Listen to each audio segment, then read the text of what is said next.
दोस्तों, खाटू श्याम जी के बारे में तो आप लोग सभी जानते ही होंगे। भगवान श्री कृष्ण के रूप में उन्हें जाना जाता है। उनका भव्य मंदिर राजस्थान के सीकर जिले में स्थित है। लोगों का विश्वास है कि बाबा श्याम अपने सभी भक्तों की हर मुराद को पूरा करते हैं। पर दोस्तों, खाटू श्याम जी जो है ये कौन है, इनके पीछे की कहानी क्या है और इन्हें क्यों कलयुग के श्री कृष्ण कहा जाता है, इस वीडियो में यही सब जानेंगे। पौराणिक ग्रंथों के अनुसार ये कहानी महाभारत काल की है। जब पांडव वनवास के दौरान लाक्षा गृह की घटना में अपने प्राण बचाकर वन वन भटक रहे थे, तब वन में पांडवों की मुलाकात एक हिडिंबा नाम की राक्षसी से हुई और यह भीम से मन ही मन प्रेम कर बैठी। भीम को अपने पति के रूप में प्राप्त करना चाहती थी। माता कुंती की आज्ञा से भीम और हिडिंबा का विवाह हो जाता है, जिसमें उनके एक पुत्र घटोत्कच ने जन्म लिया और घटोत्कच का पुत्र हुआ बर्बरीक, जो कि अपने पिता से भी ज्यादा बलशाली और मायावी था। बर्बरीक माँ दुर्गा का उपासक था और माँ दुर्गा का ध्यान करने से उसे 3 दिव्य बाणों की प्राप्ति हुई, जो कि अपने लक्ष्य को भेद कर वापस बर्बरीक के पास आ जाते थे। और इन्हीं बाणों की वजह से बर्बरीक अजय हो गया था। उसे दुनिया में कोई भी ताकत हरा नहीं सकती थी। अब बर्बरीक के पास शक्ति आ गई थी और उनके मन में आया कि मैं इन शक्तियों का इस्तेमाल करूं। वह अपनी माँ के पास गए और बोले, माँ, मैं इस महासंग्राम महाभारत के युद्ध में भाग लेना चाहता हूँ। माँ बोली, जा, मगर जाने से पहले 2 वचन देकर जा। पहला वचन तो ये है, जो पक्ष हारेगा तो तुम उसका सहारा बनोगे, और दूसरा वचन ये है, रास्ते में तुमसे अगर कोई कुछ भी मांगेगा तो तुम उसे मना नहीं करोगे। ये दोनों वचन देकर बर्बरीक नीले घोड़े पर सवार युद्ध के लिए निकल पड़े। तीनों लोग हिल उठे, चारों दिशाएं हिल उठी। दुर्योधन हिल गया, भीष्म पितामह भी हिल गए, गुरु द्रोणाचार्य भी हिल गए, युधिष्ठिर भी हिल गए। और जब अर्जुन का रथ हिला, तब उन्होंने अपने सारथी से कहा कि हे माधव, जाओ देखकर आओ कि यह योद्धा कौन है जो युद्ध की ओर बढ़ता चला जा रहा है। ऐसा लगता है कि ये लड़ेगा तो बाद में। इसको देखने से ही ऐसा लग रहा है कि मैं युद्ध हार जाऊंगा। तब कन्हैया एक गरीब ब्राह्मण का रूप धारण करके बर्बरीक के सामने प्रकट हो जाते हैं और बोले कि हे बर्बरीक, कहाँ जा रहे हो? बर्बरीक बोले कि हे ब्राह्मण देव, इस महायुद्ध में भाग लेने जा रहा हूँ। ब्राह्मण देवता बोले कि अभी तो खेलने कूदने की आयु है तुम्हारी, मरने कहाँ जा रहे हो? बर्बरीक बोले, जिनके हौसले बुलंद होते हैं वो अपनी उम्र नहीं देखा करते, अपने काम के लिए निकल जाते हैं। ब्राह्मण देव बोले कि बेटा, बातें करनी तो आसान है, ऐसी कौन सी शक्ति है तुम्हारे पास जो महासंग्राम में लड़ने जा रहे हो?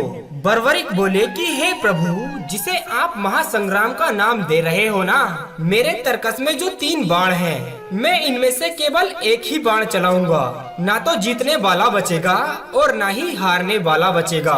दोस्तों, इतनी शक्ति थी उनके बाण में कि युद्ध में जो लड़ रहा होगा वो तो मरेगा ही मरेगा, और जो उसका भाई घर में है उसके मरने के बाद युद्ध लड़ने आएगा वो भी घर में बैठा बैठा मर जाएगा। इतनी शक्ति है इस बाण में। ब्राह्मण देव बोले कि बेटा, बातें करनी तो आसान है, साबित करें तो जाने ये तुम्हारी शक्ति काम कैसे करती है। सामने पीपल का पेड़ था, लाखों पत्ते थे पेड़ पर। बर्बरीक ने एक ही बाण चलाया और लाखों पत्तों को भेद दिया एक ही बाण से।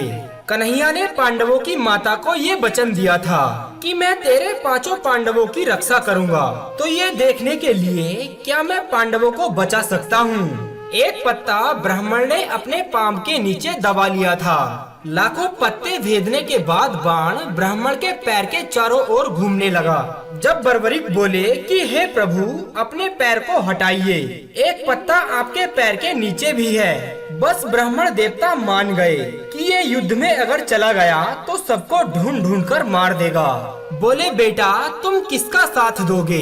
बर्बरीक बोले कि प्रभु, मैं वचन देकर आया हूँ अपनी माता को कि जो भी सेना हारेगी मैं उसका सहारा बनूंगा। ब्राह्मण बोले, हारे का सहारा, ये कैसा वचन दे दिया तुमने। अगर तुम पांडवों की तरफ हुआ तो कौरव हार जाएंगे, और जब कौरव हारने लगेंगे तो तुम कौरवों की तरफ हो जाओगे, फिर पांडव हारने लगेंगे तो तुम फिर पांडवों की तरफ हो जाओगे। इससे तो युद्ध का निर्णय नहीं निकलेगा। बर्बरिक ने हाथ जोड़ लिए कि हे प्रभु, मेरा मार्गदर्शन कीजिए। बर्बरिक की यह बात सुनकर ब्राह्मण देव के मुख से आवाज आई, कलयुग में धरती के कल्याण के लिए एक शीश का दान चाहिए, और वो शीश का दान किन्हीं 3 महाबलियों में से एक का हो सकता है, या तो भगवान श्री कृष्ण का, या फिर वीर अर्जुन का, या फिर बर्बरिक तुम्हारा। कन्हैया की बलि नहीं ले सकता क्योंकि उसे युद्ध रचना है। अर्जुन की बलि नहीं ले सकता क्योंकि उसे युद्ध खेलना है। और बचे तुम, अपने शीश का दान दो और कलयुग में धरती का कल्याण करो। बर्बरिक ने अपनी माता को वचन दिया था कि रास्ते में कोई भी अगर तुमसे कुछ भी मांगेगा तो तुम इनकार नहीं करोगे।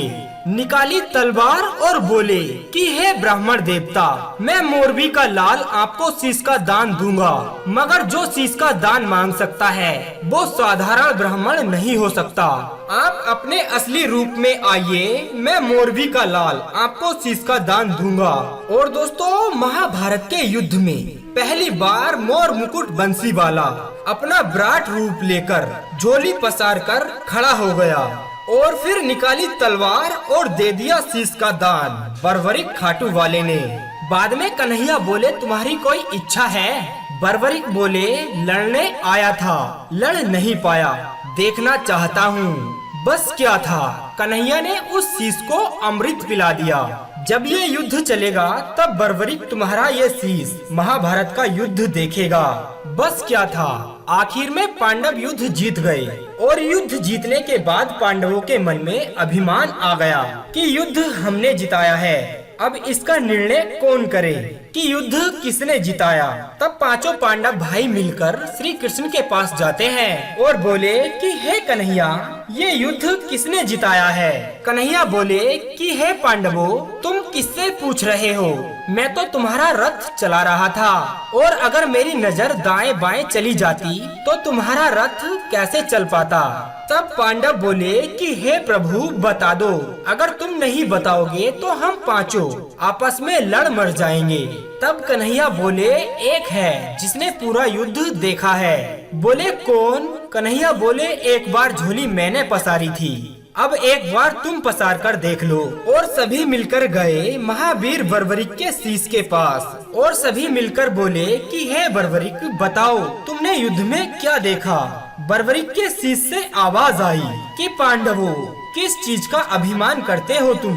मुझे पूरे महाभारत के युद्ध में केवल भगवान श्री कृष्ण का सुदर्शन चक्र चलता दिखाई दे रहा था। युद्ध में मरने वाला भी कन्हैया था और मारने वाला भी कन्हैया था। उस समय बर्बरिक के शीश से कन्हैया बहुत प्रसन्न हो जाते हैं, और उन्होंने उसे वरदान दिया कि हे बर्बरिक, तुम्हारे शीश को महाभारत का युद्ध देखने के लिए अमृत पान कराया था। मैं तुम्हारे इस शीश को अमरता का वरदान देता हूँ, और कलयुग में जैसे जैसे कलयुग बढ़ेगा तुम्हारी मान्यता घर घर में उतनी ही बढ़ती चली जाएगी। कोई श्याम पुकारेगा तो उसकी मदद करने ये मुरली वाला श्याम नहीं, तो खाटू वाला श्याम बनकर करेगा। तुमने तुम्हारी माता को वचन दिया था, हारे का सहारा। कलयुग में जो भी हारा हुआ व्यक्ति तुम्हारे दरबार में आएगा तो दुनिया की कोई ताकत भी उसे हरा नहीं सकती। ये वादा है मेरा तुमसे।